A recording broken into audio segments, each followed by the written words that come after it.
So I wanted to do a video on the idea of the independent woman, kind of trap that some guys can fall into, and this is something that I had fallen into as well.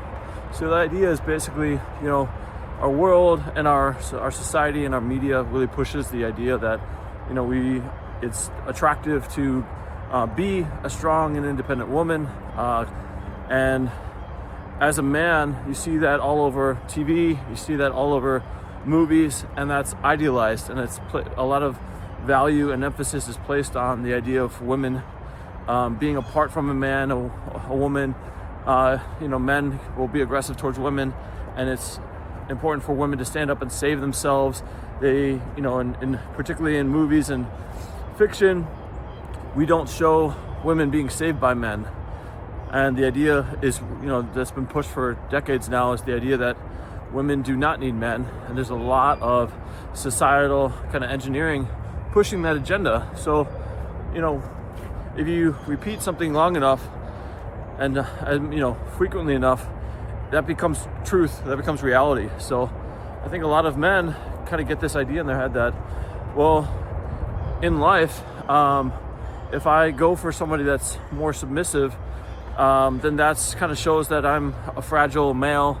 I have a fragile male ego, and if I need to really go for the challenge. I need to really go for a woman that's an independent woman, and that doesn't necessarily need me. And it's, in fact, that's I must have a very small, fragile male ego or a baby dick to consider,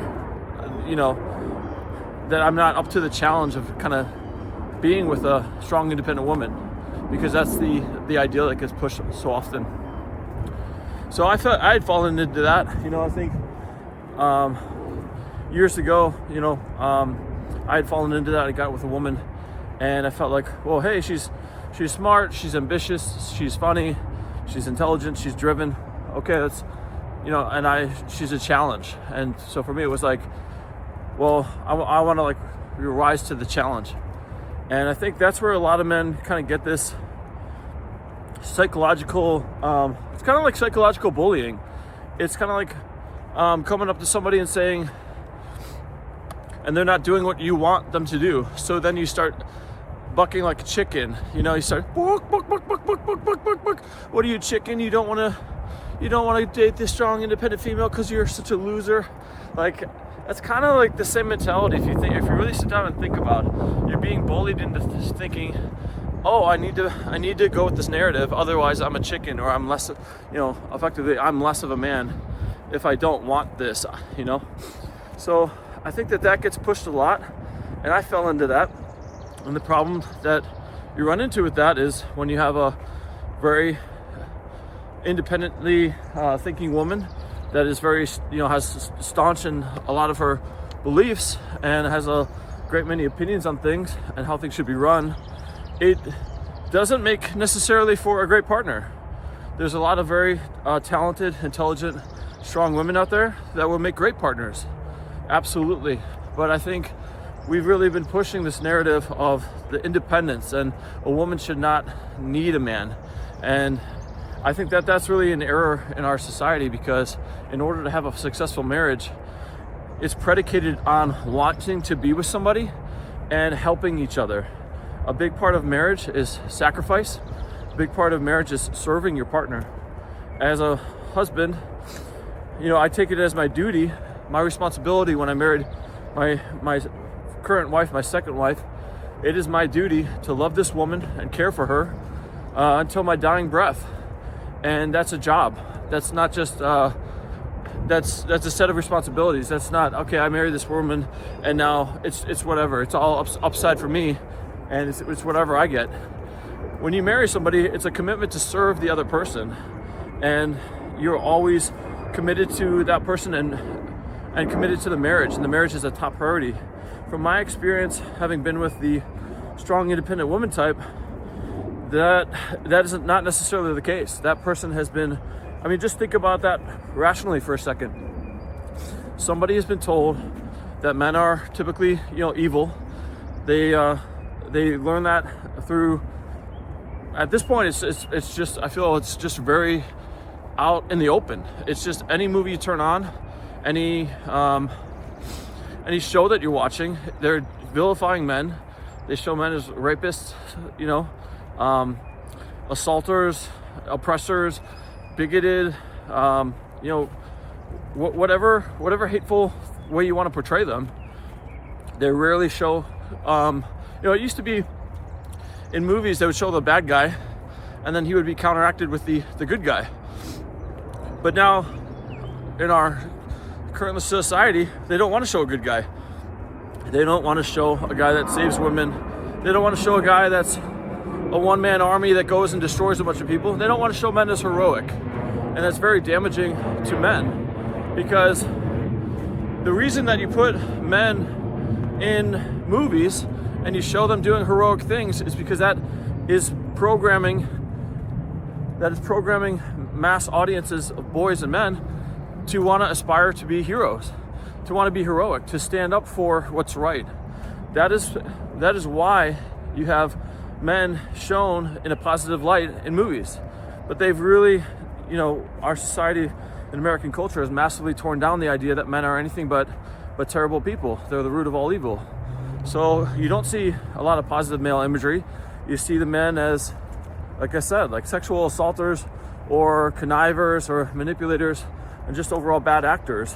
And you see, I was watching this show, and this guy, it was like a superhero show, some dumb superhero show, and this guy was had lost his mojo, he lost his confidence, and this woman had this unbelievable power, right? So she could just jump out from behind the whatever it was and waste all of these punks that were shooting them with guns.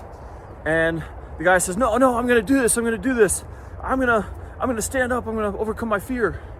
And it's just kind of a pathetic moment where he's just basically has like performance anxiety, like he can't get his dick up, and the woman's kind of like rolling her eyes at how pathetic this guy is. So anyways, he finally gets the nerve, he jumps out from behind the barricade, and all these guys are shooting at him, and he ends up hitting them with some sort of projectile blast or some shit like that. And then he's really proud of himself, and he's kind of saying, oh, I did good, I overcame my fear. And then all of a sudden you see that there's one enemy left, and so the woman comes out and cuts the guy in half unceremoniously, or she blows his brains out in a display of insane violence. And it's just like, that's very emblematic of what our society is right now in terms of Hollywood. It shows men being effectively completely impotent, men being powerless, men being stupid, and effectively emasculated.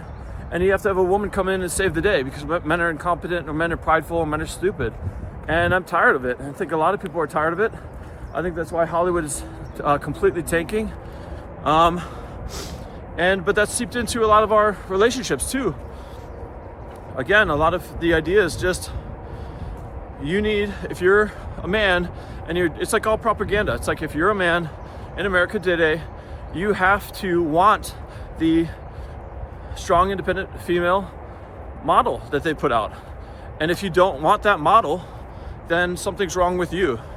And that's how Hollywood is right now, is if you don't go to our movies and you don't watch this kind of slop that we're putting out, then something is wrong with you.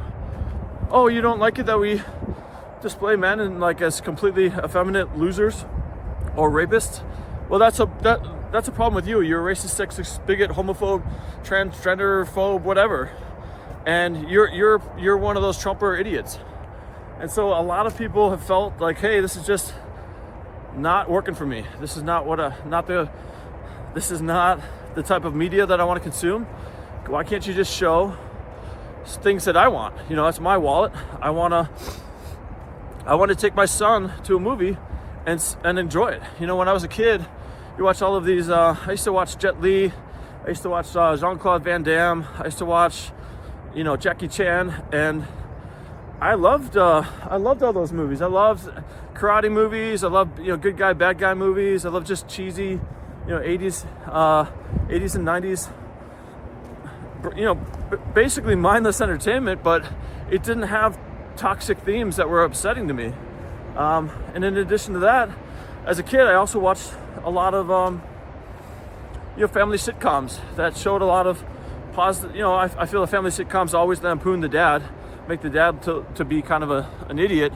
But at the end of the day, at least the sitcoms showed, that it was a positive thing to be in a family. Nowadays, I think there's so many people out there that just spit on the idea of an atomic family, just out of spite and just out of whatever.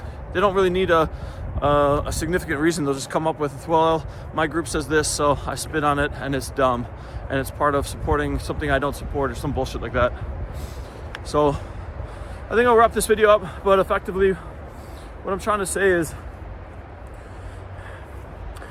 it is, if you're a man out there that kind of took the bait and went for a strong, independent woman, and you're running into issues, that's not a surprise.